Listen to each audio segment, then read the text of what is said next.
জনগণকে স্বস্তি দিতে এবার বাজেটের সর্বোচ্চ গুরুত্ব দেওয়া হচ্ছে।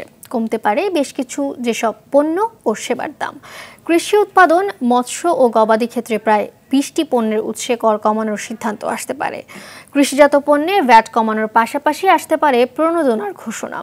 দাম কমার তালিকায় রয়েছে ধান, চাল, গম, আলু, মাছ, মাংস, পেঁয়াজ, রসুন, মটর, ছোলা, আদা, হলুদ, শুকনো মরিচ, ডাল, ভুট্টা, আটা, ময়দা, লবণ, ভোজ্য তেল ও চিনি। নগদে 500 টাকা বা তার বেশি পেমেন্টে পেতে পারেন ঢাকায় জমিসহ 20 কোটি টাকার পুরস্কার। ল্যাপটপ, পোলট্রি, গবাদি পশু, মাছ, গোখাদ্য ও প্যাকেটজাত গুঁড়া দুধ। চিকিৎসা ক্ষেত্রে কিডনি ডায়ালাইসিসের ফিল্টার ও সার্কিটের দাম কমতে পারে। দর্শক, চট্টগ্রামে রয়েছেন সহকর্মী সাইফুল মাহমুদ, সরাসরি যোগ দিচ্ছেন তিনি। সাইফুল, দ্রব্যমূল্যের কষাঘাতে থাকা নিম্ন আয়ের মানুষ বাজেটে কি প্রত্যাশা করছেন জানাবেন আমাদের।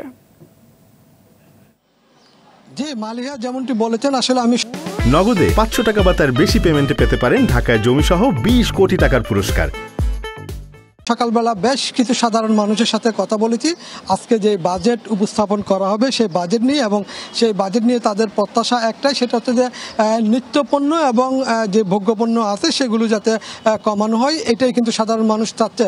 এবং তারা বলছে আসলে বাজেট কত টাকা নির্ধারণ হলো, কিভাবে হলো, এই বিষয়গুলো কিন্তু দেখার বিষয় না তাদের কাছে একটাই প্রত্যাশা, সেটা হচ্ছে যে দ্রব্যমূল্য এবং নিত্যপণ্যের যেই আছে সেটা কিন্তু যাতে কমানো হয়, এবং সেজন্য কিন্তু তারা সরকারকে অনুরোধ করেছেন এই বিষয়টিকে বারবার দেখার জন্য। এবং আরেকটা বিষয় হচ্ছে যে তবে বেশ কয়েকজন পেশাজীবী আমাদেরকে জানিয়েছেন কৃষিখাতে এবং শিক্ষাখাতে বাজেটে বরাদ্দ বেশি করে রাখার জন্য, যেহেতু আসলে সবসময় শিক্ষাখাত এবং কৃষিখাতে কিন্তু সাধারণত বরাদ্দ কম থাকে। তবে এইবার যাতে তারা প্রত্যাশা করেন শিক্ষাখাতে এবং কৃষিখাতে যাতে বাজেট বরাদ্দ থাকে, এবং যারা সাধারণ মানুষ আছে তারা শুধু একটাই তাদের প্রত্যাশা, সেটা হচ্ছে যে দ্রব্যমূল্যের যাতে নিয়ন্ত্রণ থাকে কোনোভাবেই, যাতে আসলে যেভাবে দিন দিন লাফিয়ে দ্রব্যমূল্য বাড়ছে সেটা যাতে না হয় এবং যাতে নিয়ন্ত্রণ থাকে, এবং যেভাবে নিত্যপণ্যের ভোগ্যপণ্যের আসলে বেড়ে চলছে এটার একটা লাগাম ধরা দরকার বলে মনে করেন বাজেটে।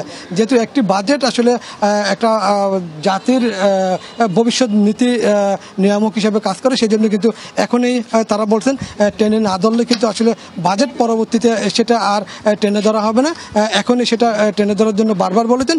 তবে যারা ব্যবসায়ী আছে তারা বলেছেন বাজেটে তাদেরকে যেই কর আরোপ করা হয় এবং যেই শুল্কায়ন করা হয় সেই বিষয়টি যাতে আসলে বারবার দেখা হয়, যেহেতু তারা কিন্তু হয়রানির শিকার হয় কর আরোপ করতে গিয়ে, সেজন্য কিন্তু তারা জানিয়েছেন কর আরোপ এবং শুল্কায়নের ক্ষেত্রে ব্যবসায়ীদেরকে যাতে বিবেচনায় রাখা হয় এই বিষয়টিও তারা জানিয়েছেন। তবে যারা সাধারণ মানুষ তাদের একটাই প্রত্যাশা, সেটি হচ্ছে যে দ্রব্যমূল্য এবং নিত্যপণ্য যাতে নিয়ন্ত্রণে থাকে, এই বিষয়টি কিন্তু তারা সরকারের কাছে অনুরোধ জানিয়েছেন। মালিয়া, এই ছিল আমার কাছে এই মুহূর্তে সর্বশেষ তথ্য। ধন্যবাদ আপনাকে।